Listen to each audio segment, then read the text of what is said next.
কাহিনী শোনাবো।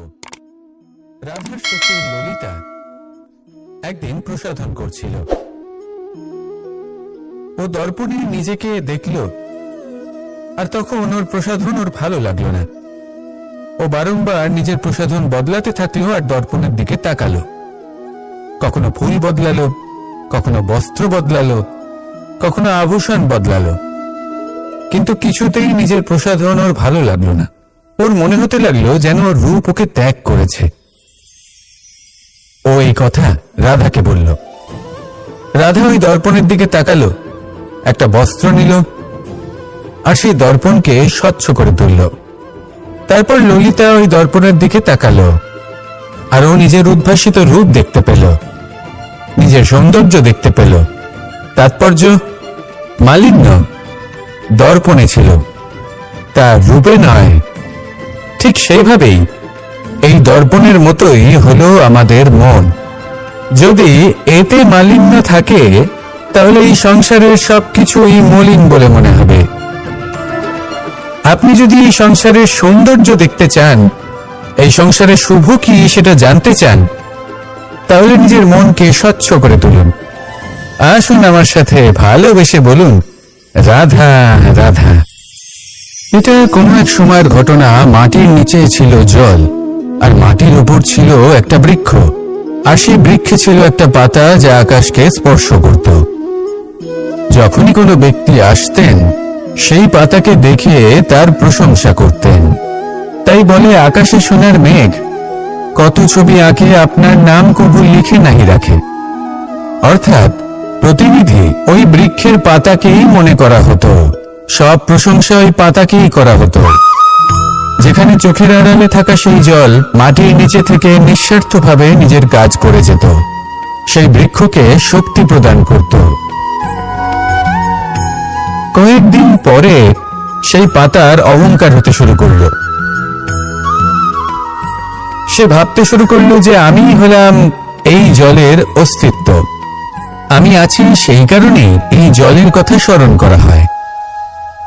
আর কিছুদিন পরে সেই বৃক্ষ সেই জল শোষণ করা বন্ধ করে দিল, এবং সর্বপ্রথম মৃত্যু হলো সেই পাতার।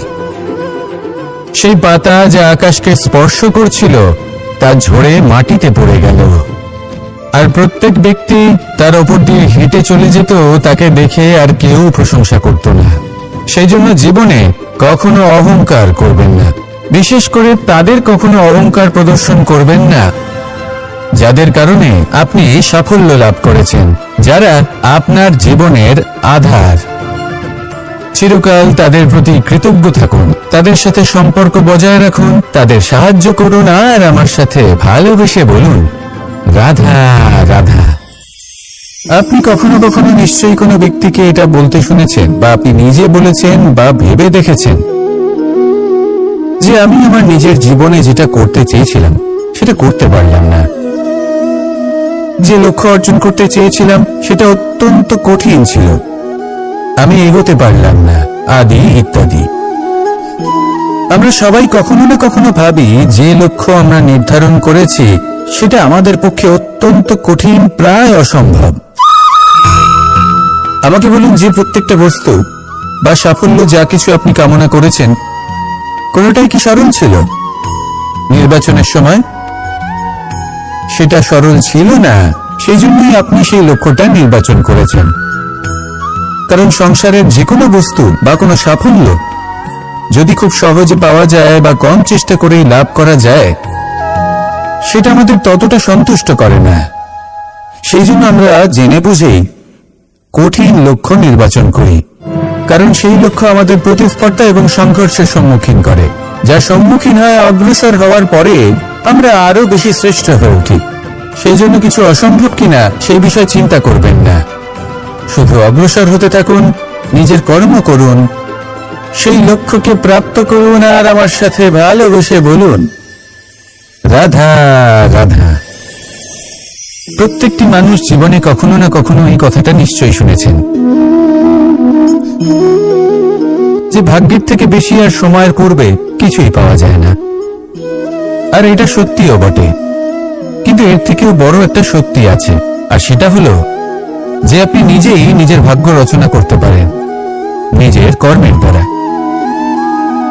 যেমন ধরুন, যদি আপনার ভাগ্যে কোনো জিনিস না থাকে তাহলে সেটা এসেও চলে যাবে, আর যদি ভাগ্যে কিছু থাকে তাহলে তা নিজেই আসবে যদি আপনি সেই কর্ম করেন। যেমন ধরুন পাণ্ডবরা, ওনাদের জীবন কি ছিল, ওনাদের সাথে কি হয়েছিল? ওনাদের পিতা বনবাসী হয়েছিলেন, অকাল মৃত্যু লাভ করেছিলেন।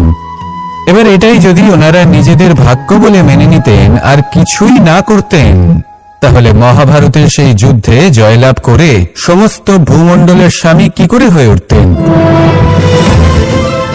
অর্থাৎ হতে পারে সিংহ বনের রাজা, কিন্তু শিকার নিজে পায়ে হেঁটে তার কাছে আসে না।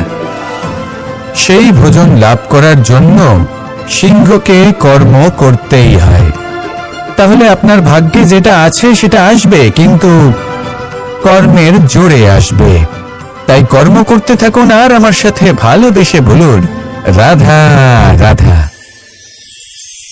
মানুষ যখনই কোনো কাজ করেন তখন ওনার মনে একটা প্রশ্ন অবশ্যই আসে যে এই কাজের পরে লোকে নিন্দা করবে নাকি প্রশংসা করবে।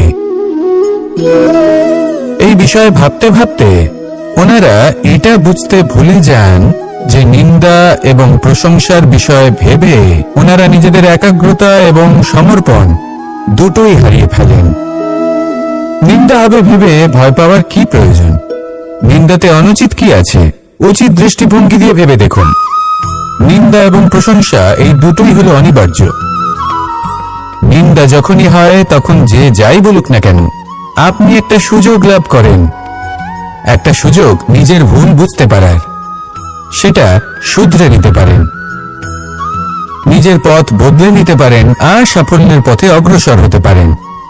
একটা শিক্ষা পাওয়া যায় এই নিন্দা দ্বারা। আর যখন প্রশংসা লাভ হয় তখন আমাদের মন আনন্দে ভরে ওঠে। এই দুটোই অত্যন্ত প্রয়োজনীয়। সেই জন্য নিন্দা এবং প্রশংসার এই খেলায় জীবনের অঙ্কটা বদলে ফেলবেন না, সেটা অনুচিত হবে।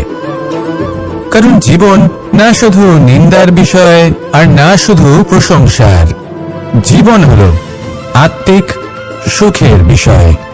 যখন আপনি কোনো শ্রেষ্ঠ কাজ করেন, আপনার মন আপনাকে বলে দেবে যে আজ আপনি কোনো শুভ কাজ করেছেন। সেটাই হলো আত্মিক সুখ, এটাই হলো জীবন। তাই নিন্দার মাধ্যমে যে দুঃখ জীবনে আসে বা ফেলে আসা অতীতের জন্য আপনার জীবনে যে দুঃখ আসে, সেগুলো ভাবা বন্ধ করে দিন আর কর্ম করুন এই বর্তমানের জন্য, আগামী ভবিষ্যতের জন্য। আসুন আমার সাথে ভালোবেসে বলুন, রাধা রাধা। দেখুন, এটা তো সবাই করে থাকেন, ধনের কামনা করা, ধন অর্জন করা, ঈশ্বরকে ধন্যবাদ জানানো, সবাই করেন, কিন্তু ফল সবাই পান না। কারণ বেশিরভাগ মানুষই পেছনে ফিরে তাকিয়ে এটা ভাবেন যে আমরা তো জীবনটা যাপনই করলাম না। এই জীবনে সবকিছু আছে, সম্পত্তি আছে, স্বাচ্ছন্দ্য আছে, সাফল্য আছে, শুধু সুখ আর শান্তি নেই। এবার এরকমটা কেন হয়? এর পেছনে কারণটা কি? কারণ হলো এটাই যে জীবনে বাঁচার যে বিধি আপনি নির্বাচন করেছেন তা কিছুটা অনুচিত। জীবনে কিভাবে বাঁচা উচিত, জীবনযাপন কিছুটা রীতি মেনে করা উচিত। অর্থাৎ সবাইকে ভালোবাসুন, কারোর সাথে ছলনা করবেন না, সম্পর্ক গড়ে তুলুন, তা পালন করুন। যদি ধন অর্জন করতে চান তাহলে নীতি মেনে করুন, ভেবেচিন্তে পরিকল্পনা করে। আবার বলবো, কারোর সাথে কোনো ছলনা নয়, কোনো অনুচিত কর্ম করবেন না ধন অর্জন করার জন্য। আর যদি ঈশ্বরকে ধন্যবাদ জানাতে চান তাহলে প্রীতি দ্বারা করুন। আর যে ব্যক্তি রীতি, নীতি আর প্রীতি এই তিনটি ভাব বুঝে উঠতে পারে এবং তা আত্মসাৎ করে নিতে পারে, তার অতীত, ভবিষ্যৎ এবং বর্তমানকাল সবকিছু সংযত হয়। আপনি কিভাবে জীবনযাপন করতে চান, কিভাবে ধন অর্জন করতে চান, ঈশ্বরকে ধন্যবাদ জানাতে চান, নির্বাচন আপনার। আসুন আমার সাথে ভালোবেসে বলুন, রাধা রাধা। ভয় হলো মানুষের জীবনে এমন একটি আবেগ যেটা না থাকলেও মঙ্গল, আর থাকাটাও প্রয়োজনীয়। এই ভয় মাঝে মাঝে মানুষকে কোনো কর্ম করা থেকে বাধা দেয়। আবার কখনো মানুষকে এই ভয় কোনো কর্ম করতে প্রেরণা প্রদান করে। এবার যেমন মৃত্যুর পর আমরা স্বর্গ লাভ করব নাকি নরক বাস করব, সেই বিচারটা ভয় হিসেবে মানুষের মনে ঘর করতে থাকে।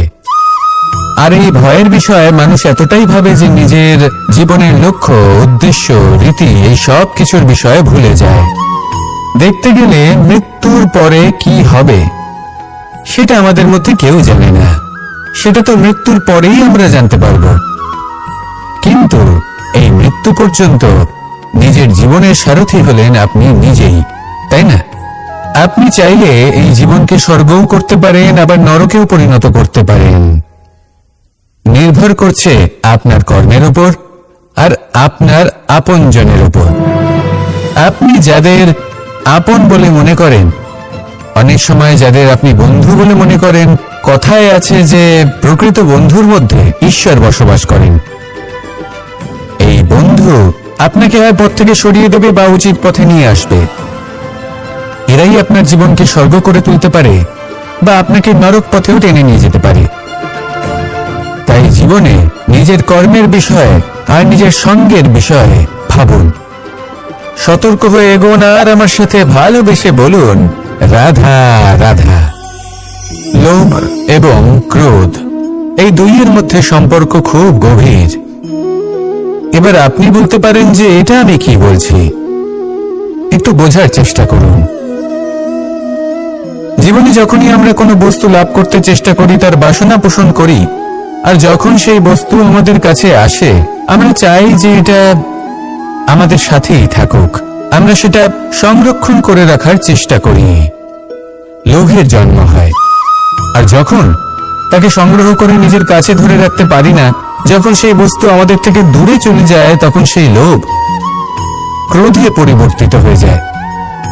এবার এই ক্রোধ কি করে? এই ক্রোধ আপনার মনে ভয় উৎপন্ন করবে, কিছু সন্দেহ উৎপন্ন করবে। মনে হবে যে যেন আমি সেই বস্তুর যোগ্যই ছিলাম না, আমার চেষ্টায় কোনো ত্রুটি ছিল, আমি কোনো অনুচিত কিছু করেছি। আর এই যে ভ্রম, সেটা আস্তে আস্তে আপনার মনকে ব্যাকুল করে তুলবে। আর এই ব্যাকুল মন আস্তে আস্তে আপনার যুক্তি তর্কের ক্ষমতাকে নাশ করে দেবে। তর্ক বিতর্কের শক্তি অর্থাৎ বিবেক। আর যখন আপনি নিজের বিবেক হারাবেন, তখন এমন মনে হবে যেন আপনি নিজের জীবন নষ্ট করেছেন। এর অর্থ এটা নয় যে জীবনে কামনা করবেন না, ইচ্ছে পোষণ করবেন না। অবশ্যই ইচ্ছে পোষণ করুন, আর যা কিছু লাভ করতে চান তা অর্জন করুন, কিন্তু তার প্রতি মনে লোভ জন্মাতে দেবেন না, সেটা অনুচিত ব্যাপার। একবার যদি লোভ জাগ্রত হয়, তাহলে সেটা আপনাকে আপনার পতনের দিকে নিয়ে যাবে। তাহলে লোভকে নিজের থেকে দূরে রাখুন, ক্রোধও আপনার থেকে দূরে থাকবে। আসুন আমার সাথে ভালোবেসে বলুন, রাধা রাধা। কখনো কখনো আমরা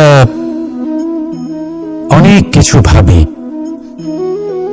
তারপর দুঃখী হয়ে যাই যে এত কিছু ভাবা সত্ত্বেও আমরা যে কর্ম করতে চেয়েছিলাম সেটা করতেই পারলাম না, যে লক্ষ্যটা আমরা লাভ করতে চাইছিলাম সেটা করতেই পারলাম না।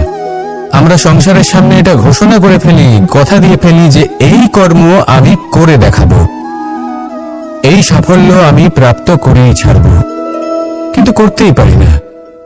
তার কারণটা কি? চেতনা, আমাদের একাগ্রতা। আমরা একাগ্র হয়ে পড়ি এই সংসারকে কিছু প্রমাণ করে দেখানোর জন্য, যেখানে আমাদের একাগ্রচিত্ত হওয়া উচিত নিজেদের কর্মের উপর।